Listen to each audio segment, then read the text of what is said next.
Hello hello दोस्तों, तो आ गया हूँ मैं एपिसोड 3 लेकर, दैट इज चैप्टर 5। और मैं मेहनत करता हूँ आप लोगों के लिए। आप लोगों की कमेंट लाइक नहीं करते, कैसे चलेगा ऐसे बताइए। 100 व्यूज़ आ रहे हैं मेरे, 10,000 सब्सक्राइबर होने वाले हैं, कोई फ़ायदा ही नहीं हो रहा है। चलिए फिर शुरू करते हैं। रवीना की टीम में उसके अलावा 3 लड़के थे। टीम लीडर था श्रीधर राम, जिससे रिवाना उसके दोस्ताना स्वभाव की वजह से खूब पसंद करती थी। सुबह में वो अपनी टीम के लोगों से बता दिया करती थी कि उसकी अपेक्षाएं क्या है, और उसकी चिंता सिर्फ इतनी थी कि काम सही तरीके से होने चाहिए। अगर वे लोग ऑफिस ख़त्म होने से पहले काम कर लिया करते थे तो बाकी बचे समय में वे अपनी मर्ज़ी से कुछ भी कर सकते थे। सीनियर मैनेजमेंट के सवालों से उन्हें बचाना श्रीधर का काम था। अपनी टीम के लिए फ्लेक्सिबल अरेंजमेंट का जुगाड़ करना श्रीधर का काम था, ताकि सब अच्छी तरीके से काम करते रहे। लेकिन जैसे ही सबके साथ होता, उसकी भी एक ख़राब आदत थी। वो कभी भी नज़र मिलाकर बात नहीं करता था। उसकी नज़र हमेशा रिवाना के सीने की ओर होती थी। उसकी हर हरकत से रिवाना को बहुत तेज़ गुस्सा आता था, और वो अपनी टीम के बाकी लोगों से इस बारे में शिकायत करना चाहती थी। लेकिन सबके सब अपने आप में अजीब थे।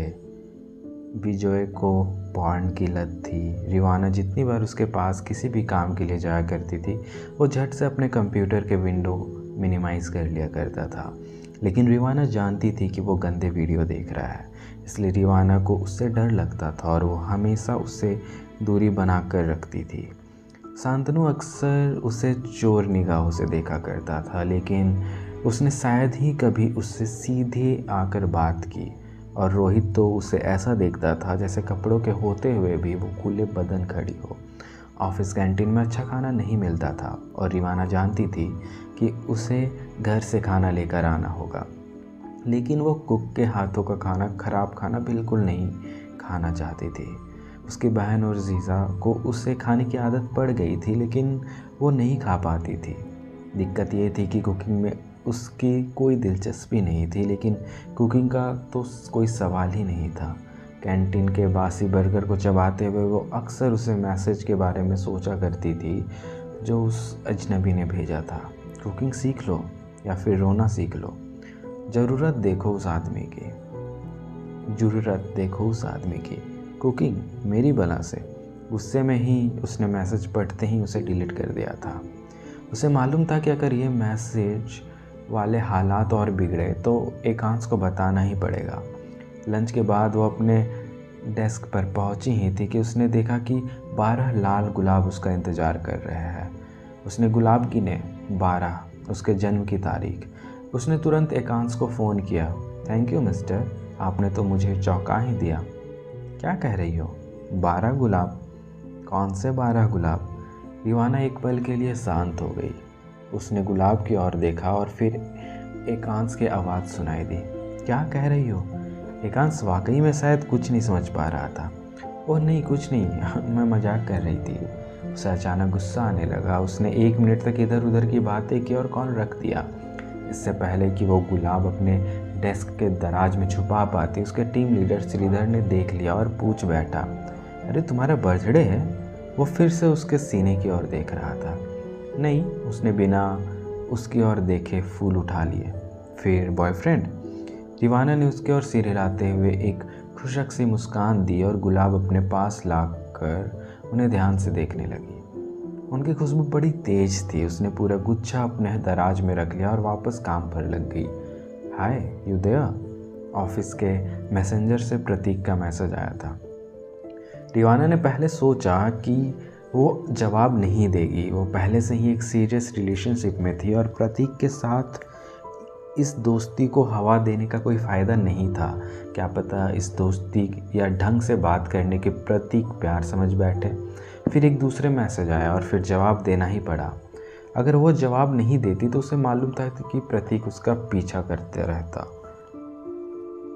तुम्हें फूल पसंद आए? उसे मालूम था कि रिवाना का बॉयफ्रेंड है, फिर उसने लाल गुलाब क्यों भेजे? उसे क्या लग रहा था कि वो मान जाएगी? अचानक उसे बहुत गुस्सा आया, इतना तेज गुस्सा कि वो प्रतीक के मुंह पर इस वक्त मुक्का मार सकती थी। उसने एक लंबी गहरी सांस ली और मैसेंजर के चैट विंडो में जवाब लिखा, मुझे अभी आकर स्मोकिंग जोन में मिलो, मैं 1 मिनट में आ रही हूँ। उसने श्रीधर से कहा कि अपने क्यूबिकल से बाहर चली गई। स्मोकिंग जोन वैसे तो ऑफिशियल स्मोकिंग एरिया नहीं था, लेकिन ऑफिस स्पेस से ठीक बाहर की इस जगह पर आमतौर पर सब सिगरेट पिया करते थे, कभी कैजुअल तो कभी ठरकी। ऑफिस में इस भाषा में गप के लिए बातचीत किया करते थे। प्रतीक 2 मिनट में आ गया था। मैं तुमसे सख्त होकर पेश नहीं आना चाहती, लेकिन सुन लो ध्यान से, मुझे फिर कभी फूल मत भेजना, ओके? क्यों, क्या हुआ? तुम्हें गुलाब नहीं पसंद? प्रतीक ने नर्वस होकर इधर उधर देखा। ज़्यादा लोग नहीं थे आसपास।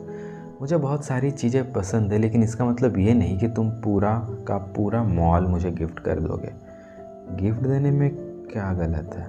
गलत? इसमें कुछ भी सही नहीं है, दीवाना ने कहा।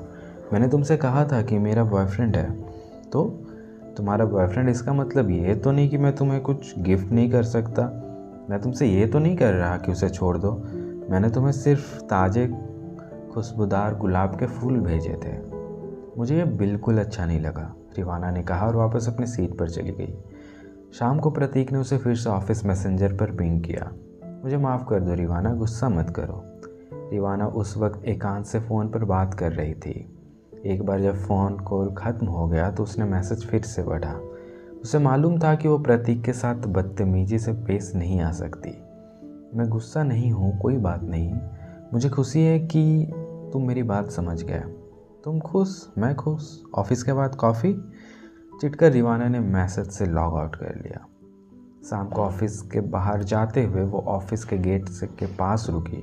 प्रतीक 2 पेपर ग्लास में कॉफ़ी लेकर खड़ी था। ये क्या प्रतीक? कॉफ़ी? मैं तुमसे मैसेंजर पर पूछा और मैं लॉग आउट कर गई, इसलिए मुझे लगा कि तुम्हें कॉफ़ी से दिक्कत नहीं है। अगर तुम्हें मेरे साथ बाहर जाने से दिक्कत है तो यही ऑफिस में बैठकर कॉफ़ी पी लेते हैं। यह लड़का धीरे धीरे उसके सब्र का इम्तिहान ले रहा था। दीवाना को इस बात की बहुत खुशी थी कि स्कूल के दिनों में ही उसने इस लड़के का प्रपोज़ल ठुकरा दिया था, नहीं तो या तो रिवाना उसकी जान ले चुकी होती या फिर खुद पागल खाना जा चुकी होती। ठीक है, चलो कॉफ़ी पीते हैं। वो ये बात यहीं ख़त्म कर देना चाहती थी, लेकिन प्रतीक, तुम्हें मुझसे एक वादा करना होगा। कुछ भी? तुम मेरे लिए तब तक कुछ नहीं करोगे जब तक मैं तुमसे ना कहूँ। तो उसे बहुत देर तक घूरता रहा। कुछ बोलो, उसने गुजारिश की। मैं इंतज़ार कर रहा था कि तुम ही मुझसे बोलने के लिए भी कहोगी। Very funny. चलो अब। दोनों ऑफिस के एक कोने में खड़े रहे। प्रतीक बोलता रहा, रिवाना जल्दी जल्दी कॉफ़ी पीकर वहाँ से निकलने के बहाने ढूंढती रही। फिर उसने घर जाने के लिए एक ऑटो लिया और वहाँ से निकल गई। रास्ते में उसने एकांश को फ़ोन करने की कोशिश की, लेकिन उसकी लाइन बिजी थी। तो उसने कॉलेज के दिनों की अपनी एक अच्छी दोस्त पूजा हलदार को फ़ोन कर लिया। पूजा को हैदराबाद की एक MNC में नौकरी मिली थी। पूजा अपने बैच की गॉसिप क्वीन थी और उससे बात करने में हमेशा बड़ा मज़ा आता था। ऑटो वाले ने उसे विष्णु धाम के सामने छोड़ा। उसने लिफ्ट ले ली और पूजा से बात करते हुए लिफ्ट में घुस गई। एक बार लिफ्ट ऊपर जाने लगी तो नेटवर्क कनेक्शन ख़त्म हो गया और कॉल अचानक ड्रॉप हो गया। दीवाना ने अपने कान से फ़ोन के ईयरपीस निकाले ही थी कि अचानक लिफ्ट दूसरी मंजिल पर आकर रुक गई। लिफ्ट में अंधेरा हो रहा था। दीवाना ने बाहर देखने की कोशिश की, लेकिन कुछ दिखाई नहीं दे रहा था। उसे समझ में आ गया कि बिल्डिंग में पावर कट हुआ है। हेलो, कोई है? दीवाना ऊंची आवाज़ में चिल्लाने लगी। उसकी आंखों को अंधेरे की आदत पड़ने लगी थी, लेकिन उसे लिफ्ट के स्विच बोर्ड के अलावा फिर भी कुछ नहीं दिखाई दे रहा था। अचानक उसे किसी के कदमों की आवाज़ अपनी ओर आती हुई सुनाई दी। Security guard? उसने सोचा और बोला, सुनिए, मैं यहाँ फंस गई हूँ। भैया, क्या आप किसी को जनरेटर चलाने को बोल सकते हैं? कदमों की आवाज़ अचानक बंद हो गई। उसे लगा कि शायद वो इंसान जनरेटर के पास चला गया हो। वो सब्र के साथ इंतज़ार करती रहे और अपने रुमाल से अपना पसीना पोंछती रही। हर सेकेंड के साथ लिफ्ट में उसका दम घुटता जा रहा था। अचानक एक तेज आवाज़ सुनाई दी और किसी ने लिफ्ट के दरवाजे पर जोर से लात मारी। दीवाना की चीख निकल गई। कौन है? उसने घबरा कर पूछा। किसी ने कुछ नहीं कहा। उसकी सांसों तक एक जानी पहचानी खुशबू आ रही थी, किसी डिओड्रेंट की, लेकिन उसे समझ में नहीं आया कि कौन सा डिओड्रेंट। उसने अपने फ़ोन का फ्लैशलाइट चलाने की कोशिश की। जैसे ही उसके फ़ोन को लिफ्ट की ग्रिल के पास रखा, वैसे ही एक और बात लात मारने की आवाज़ आई। इस बार आवाज़ पिछली बार से ज़्यादा तेज थी। दीवाना इतनी घबरा गई कि उसके हाथ से फ़ोन ही छूट गया। प्लीज़ मत करो, ऐसे लात मत मारो। अपना फ़ोन उठाने की कोशिश में वो लगातार गुजारिश करती रही। अब किसी ने लिफ्ट का दरवाज़ा पकड़ लिया था और उसे ज़ोर से हिलाने की कोशिश कर रहा था। दीवाना डर के मारे काँप रही थी, उसके पसीने छूट रहे थे। प्लीज़, उसने एक बार फिर कहा। सन्नाटा। अचानक बिजली आ गई और लिफ्ट चल पड़ी। दीवाना को राहत महसूस हुई। उसने लिफ्ट के दरवाजे से देखने की कोशिश की, लेकिन वहाँ कोई नहीं था। लिफ्ट के फर्श पर ज़रूर सफ़ेद रंग का एक कपड़ा रखा हुआ था। उसने वो कपड़ा उठा लिया। ये वही कपड़ा था जो उसे मुंबई में पहले दिन कैब में मिला था। उसने कपड़े को घुमा कर देखा। काले रंग के धागे से उस पर लिखा हुआ था 28 दिन और। या तो खाना बनाना सीख लो या रोना सीख लो। ये क्या तमाशा है। जैसे ही लिफ्ट रुकी, वो जल्दी से दरवाज़ा खोलकर बाहर निकल गई। उसने तेज़ी से सीढ़ियाँ उतरना शुरू किया और सीधे सिक्योरिटी गार्ड के पास पहुंच गई, जो बिल्डिंग के दरवाजे पर बीड़ी पी रहा था। भैया, आपने अभी अभी किसी को बिल्डिंग से निकलते हुए देखा क्या? नहीं तो क्यों? आप सारा टाइम यहीं खड़े थे। मैडम, मैं सिर्फ जनरेटर स्टार्ट करने गया था, लेकिन बिजली आ गई। आप गेट के पास क्यों गए? उसने गुस्से में पूछा। सिक्योरिटी गार्ड ने उसे ऐसे देखा जैसे पूछ रहा हो कि आप ये क्या कह रही हो। उसने जवाब दिया, तो फिर जनरेटर कौन स्टार्ट करता? दीवाना बिल्डिंग में वापस चली गई। वो सफ़ेद कपड़ा उसके हाथ में अभी भी था। इस बार उसने मेघना के तीसरे मंजिल के फ्लैट तक जाने के लिए सीढ़ियों का रास्ता लिया। जैसे ही वो दरवाजे पर पहुंची, उसने देखा कि और वैसा ही सफ़ेद कपड़ा वहाँ चिपका पड़ा था, जिस पर लिखा हुआ था, अपना मोल पहचानो मिनी। और इसके साथ चैप्टर 5 यहीं पे ख़त्म होता है। और मैं थका नहीं हूँ, तो मैं चैप्टर 6 भी रिकॉर्ड करने जा रहा हूँ, जो एपिसोड 3 में ही रहेगा। तो कंटिन्यू। जिस दिन मैं मुंबई से आई, उस दिन मुझे अपने ही नंबर से एक मैसेज मिला था। दीवाना एकांश के स्काइप चैट कर रही थी। मेघना और आदिल मेघना की एक दोस्त की शादी के लिए थाने गए थे।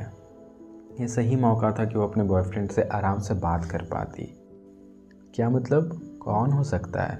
एकांश ने थोड़ा परेशान होते हुए कहा। इसलिए उस दिन तुम मुझे डुप्लीकेट सिम के बारे में पूछ रही थी? हाँ, दीवाना ने सर हिलाया।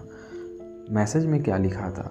दीवाना ने एक पल के लिए सोचा और फिर कहा, मुझे नहीं मालूम। तुम्हें नहीं मालूम? उसमें लिखा था कि तैयार हो जाओ। दीवाना एकांश को लिफ्ट वाली घटना के बारे में बताना चाहती थी, लेकिन उसे लगा कि एकांश और परेशान हो जाएगा। वो नहीं चाहती थी कि एकांश परेशान हो, और वो नहीं चाहती थी कि इस बात को लेकर एकांश इतना परेशान हो जाए कि मुंबई चला आए और उसे अपना ऑफिस भी मिस करना पड़े। क्या अजीब बात है। सुनो, तुम एक नया लोकल नंबर क्यों नहीं ले लेती? मैंने कॉरपोरेट कनेक्शन के लिए अप्लाई कर दिया है। 1-2 दिन में नंबर आ जाएगा। फिर मैं कोलकाता वाला ये नंबर इस्तेमाल नहीं करूँगी। उसके बाद सिम कार्ड तोड़कर फेंक देना। ओके?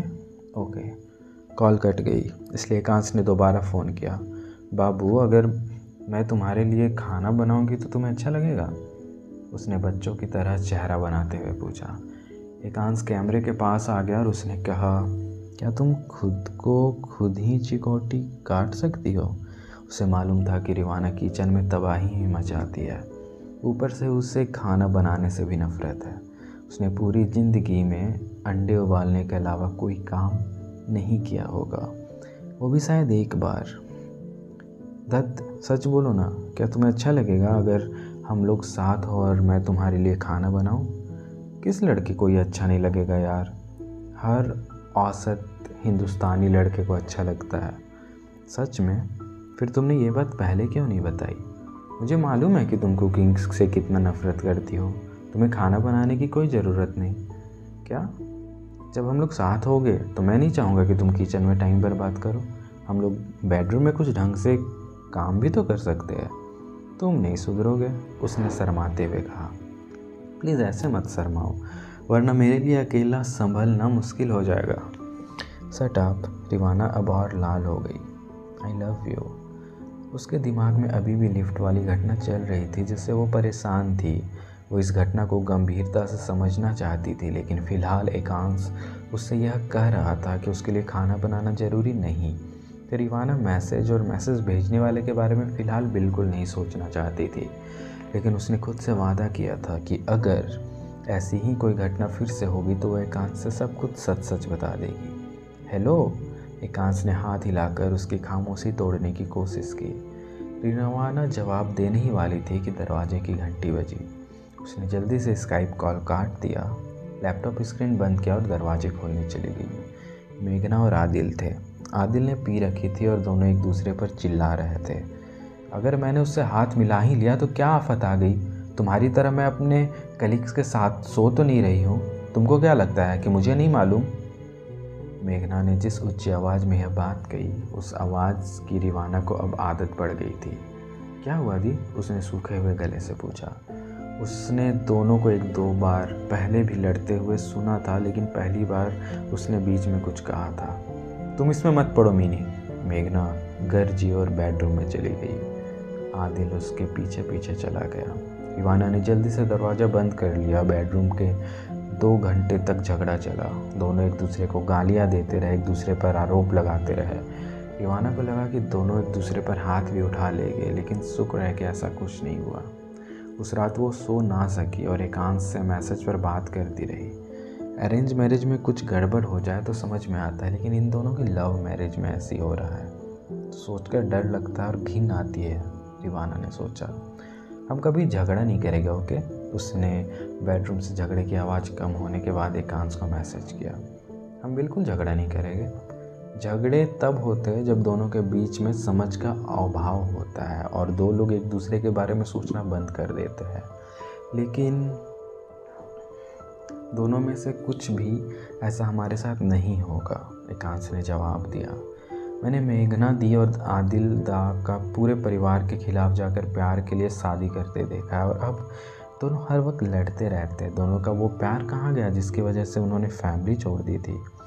वक्त के साथ रिश्ते बदल जाते हैं जॉन, एकांश ने वापस जवाब दिया। मुझे मालूम है और इसलिए तो डर लगता है। एकांश तुम मत बदलना कभी, मैं बर्दाश्त नहीं कर पाऊँगी। तुमसे बहुत प्यार करती हूँ। मैं भी तुमसे बहुत प्यार करता हूँ। बदकिस्मती से ये इकलौती रात नहीं थी जब मेघना और आदिल का झगड़ा हुआ था। हर दूसरे दिन दोनों किसी न किसी बात पर झगड़ा करते थे। कई बार बात बहुत छोटी होती थी और कई बार एकदम बेतुकी होती थी। जल्दी ही रिवाना ने तय कर लिया कि मेघना और आदिल दोनों को मालूम था कि दोनों का रिश्ता ख़त्म हो गया है, लेकिन दोनों शायद यह सच स्वीकार करने से डर रहे थे। रिवाना ने अपना यह निष्कर्ष एकांश को अपने नए नंबर पर व्हाट्सएप इंस्टॉल करने के बाद उसी नए लोकल नंबर से भेजा। मैं मानता हूँ, एकांश का जवाब आया। शायद दोनों में से कोई ब्रेकअप की जिम्मेदारी लेने को तैयार नहीं है, क्योंकि गलती तो दोनों की है। हे भगवान, तुम्हें क्या हो गया है? तुम अचानक ऐसे बड़ों जैसे बातें करने लगी। रिवाना ने उसे एंजल का एक इमोटिकॉन भेजा। सच तो यह है कि ये झगड़े मुझे परेशान करने लगे हैं अब एकांश। सिर्फ मेघना और आदिल से ही परेशान नहीं थी रिवाना। जो ऑफिस शुरू में बड़ा मज़ेदार लग रहा था, 15 दिन के भीतर उसी ऑफिस में जाने को, उससे क्यूबिकल में बैठकर काम करने के ख्याल से वो घबराने लगी थी। रात में थकी हारी घर लौटती थी। बाई के हाथ का बनाया हुआ खाना इतना ख़राब होता था कि वो रात में खाती ही नहीं थी और सिर्फ दूध पीकर सो जाती थी। वीकेंड पर तो और मन नहीं लगता था। एकांश बेंगलुरु में था और मुंबई में रिवाना दोस्त नहीं बना पाई थी। प्रतीक था, लेकिन वो उससे किसी न किसी बहाने बचती रहती थी। अगर वो घर पर रहती तो उसकी बहन और जीजा के झगड़ों की वजह से रहना और मुहाल हो जाता। उनके साथ कहीं फिल्म देखने या खाना खाने के लिए बाहर जाने से अच्छा उसे घर पर सोना लगता था। उस महीने एक शनिवार को शाम रिवाना उठी तो पेट में भूख से भयंकर दर्द हो रहा था। उसने फ्रिज खोलकर कुछ खाना ढूंढने की कोशिश की थी, लेकिन फ्रिज खाली था। उसने मेघना को फ़ोन किया तो उसने बताया कि वो फिल्म देख रही है और शाम को उसे आने में देर होगी। उसने कुक को भी आने से मना कर दिया था और रिवाना को ये बताने की ज़रूरत भी नहीं समझी थी। इस बात पर रिवाना को बहुत गुस्सा आया, लेकिन उसने कहा कुछ नहीं। रिवाना ने बोरीवली बिरयानी सेंटर फ़ोन करके अपने लिए एक चिकन टिक्का बिरयानी ऑर्डर कर दी। बिरयानी ऑर्डर करने के बाद उसे याद आया कि उसके पास कैश तो है ही नहीं। उसने जल्दी से कपड़े बदले और विष्णु धाम के सामने ही एक एटीएम से पैसे निकालने चली गई। उसने कैश निकाला, रसीद फाड़ी और उसे डस्टबिन पर फेंक दिया। जैसे ही वो अपने फ्लैट जाने के लिए मुड़ी, वैसे ही एटीएम के दरवाजे पर उसे बाहर की ओर से चिपका हुआ कपड़े का एक टुकड़ा नजर आया। जब वो घुसी थी तब वो कपड़े का टुकड़ा वहाँ नहीं था। हे भगवान, उसने कपड़े को टेप से बाहर निकालते हुए खुद से कहा। 7 और दिन कपड़े पर काले धागे से लिखा हुआ था। रिवाना ने उस कपड़े को अपनी मुट्ठी में जोर से मसला और ऊंची आवाज़ में कहा, फक यू। वहाँ से गुजर रहे कुछ लोगों ने उसे अजीब सी नज़र से देखा और फिर अपने रास्ते निकल गए। चैप्टर 7। रिवाना कैफेटेरिया में अकेली बैठी अपने फ्लैट में बेमन से कटे हुए फल के टुकड़े से खेल रही थी। उसी वक्त प्रतीक उसके पास आकर खड़ा हो गया। मैं यहाँ बैठ सकता हूँ? उसने इतनी नरमी से ये सवाल पूछा कि रिवाना मना नहीं कर सकी। उन दिनों प्रतीक रिवाना से एक दूरी बनाकर रख रहा था। हालांकि रिवाना ये जानती थी कि वो उस पर नज़र रखे हुए है। प्रतीक उसका आभार प्रकट करते हुए अपनी मसाला इडली और फिल्टर कॉफ़ी लेकर वहीं बैठ गया। प्लीज़ मुझे डांटना मत, लेकिन मैं पिछले कुछ दिनों से देख रहा हूँ कि तुम किसी गहरी सोच में रहती हो, किसी बात से परेशान लग रही हो। सब कुछ ठीक है ना? यानी वो मुझ पर नज़र रखे हुए था। रिवाना ने सोचा और प्रतीक की ओर देखा। अगर स्कूल के दिनों में जो हुआ वो नहीं हुआ होता और वो इतना पागल नहीं होता जितना है, तो रिवाना यकीनन उसे क्यूट मान लेती। कोई बात परेशान कर रही है तुम्हें? उसने अपने फ़िक्र जाहिर की। रिवाना तय नहीं कर पा रही थी कि किसी किस्म की निजी बात उससे कहे या नहीं। तो मुझे बता सकती हो, प्रतीक ने उसके हाथ पकड़ते हुए कहा। पागल प्रतीक वापस लौट आया था। रिवाना ने तुरंत अपने हाथ वापस खींच लिए और कहा, बात सिर्फ इतनी सी है कि मुझे अपनी कज़िन और उसके पति के साथ रहने में परेशानी हो रही है। क्यों, क्या हुआ? अच्छे लोग नहीं है दोनों? है, लेकिन मुझे लगता है कि उन्हें स्पेस और प्राइवेसी चाहिए जो मेरे वहाँ होने से उन्हें नहीं मिल पाती। रिवाना ने जानबूझकर झूठ बोला। प्रतीक ने इडली का एक पीस काटा, उसे सांभर में डुबोया और अपने मुंह में रख लिया। तुम घर क्यों नहीं बदल लेती? उसने सलाह दी। रिवाना ने भी कई बार सोचा था कि किसी पीजी में शिफ्ट हो जाए, लेकिन जब उससे अपने माँ बाबा के इस बारे में बात की तो दोनों ने यह कहते हुए मना कर दिया कि जिन लोगों को वो जानती नहीं उनके साथ अकेला रहना सही नहीं होगा। हालांकि रिवाना अपने पेरेंट के इस बात से सहमत नहीं थी, लेकिन उस वक्त वो सिर्फ इसलिए मान गई क्योंकि वो घर शिफ्ट करने के झंझट में नहीं पड़ना चाहती थी। बहुत झंझट है, उसने प्रतीक से कहा। मानता हूँ, लेकिन अगर तुम्हारे सच्चे दोस्त हो तो इतना परेशान होने की ज़रूरत नहीं। प्रतीक ने नर्म लहजे पर लौट आया। रिवाना को ये 1 या 2 सेकंड में ही हाँ या नहीं का फैसला लेना था।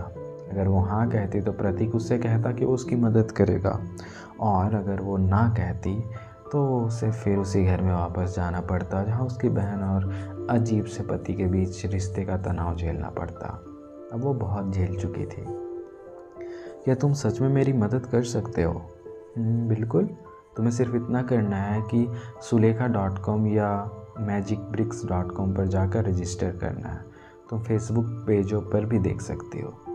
सुनने में तो आसान लग रहा है, इसका मतलब ये भी था कि उतनी मेहनत नहीं करनी पड़ती जितना वो सोच रही थी। घर पहुंचने के बाद उसने एकांत से ये प्लान डिस्कस किया। वाह, यानी जब मैं अगली बार आऊँगा तो हम अकेले रहेंगे। मेरी रूममेट भी होगी जानू, हम उनको बाहर से लॉक कर देंगे।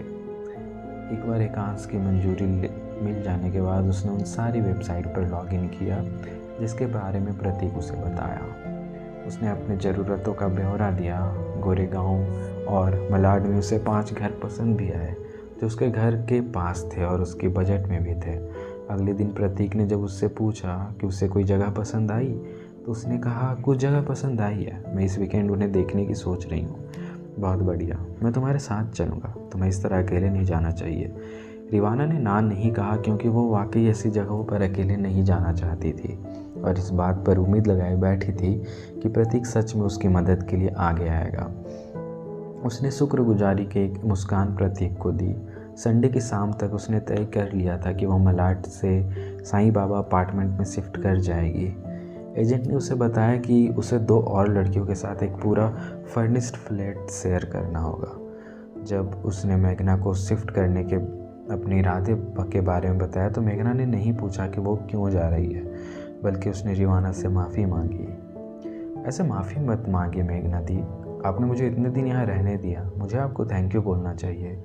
मेघना उसकी ओर देखकर मुस्कुराई। इतने दिनों में पहली बार दोनों अपने लिए कॉफ़ी बनाने के लिए किचन में दूध उबाल रहे थे। लेकिन आपको मेरी एक और मदद करनी होगी मेघना दी, रिवाना ने कहा। कहो। आप अम्मा और बाबा से बात कर लेना प्लीज़, दोनों मेरी सेफ्टी को लेकर कभी राज़ी नहीं होंगे, रिवाना ने गुजारिश की। चिंता मत करो, मैं बात कर लूँगी, मेघना ने रिवाना के गाल सहलाते हुए कहा। रिवाना ने उसे ज़ोर से गले लगा लिया। आपसे कुछ पूछूं दी, रिवाना अलग होते हुए बोली। पूछो ना। जब आप आदिलदार से शादी कर रहे थे तो आपको इस बात का पक्का यकीन था कि आप उन्हें प्यार करते हैं? उसकी आंखों में देखते हुए मेघना ने इस सवाल का मतलब समझने की कोशिश की। बिल्कुल, उसने एक लम्हे में कहा। और अब आपको क्या लगता है? मुझे लगता है कि यह प्यार कॉम्प्लिकेटेड होता है। आप अपने पार्टनर को तब अकेले नहीं रहने देना चाहते जब उसे अकेले रहने की ज़रूरत होती है। आप अपने पार्टनर पर अपना हक समझने लगते हैं। ऐसा होना नहीं चाहिए, लेकिन क्या शादी एक रिश्ते को बदल देता है दी? बात शादी की नहीं है, बात वक्त की है। डेटिंग तक तो ठीक है, लेकिन जब आप अपने किसी के साथ 24 घंटे रहने लगते हैं तो उस इंसान के प्रति आपका सच्ची फीलिंग सामने आने लगती है। मतलब आप उस इंसान के बारे में क्या सोच रहे हैं। हर कपल मेरे और आदिल की तरह नहीं झगड़ते।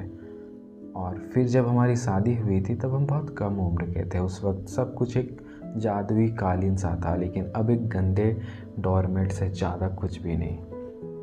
उस आखिरी वाक्य में रिवाना को पछतावा सुनाई दिया। मैं भी किसी को प्यार करती हूँ दी, वो बेंगलोर में रहता है, हम कॉलेज से दोस्त हैं। जानती हूँ। रिवाना का चेहरा सर्द हो गया। उसे डर इस बात का लगा कि मेघना ने एकांश और उसके बीच फ़ोन सेक्स सेशन सुन तो नहीं लिए। घबराओ मत, किसी को पता नहीं चलेगा, मेघना ने भरोसा दिया।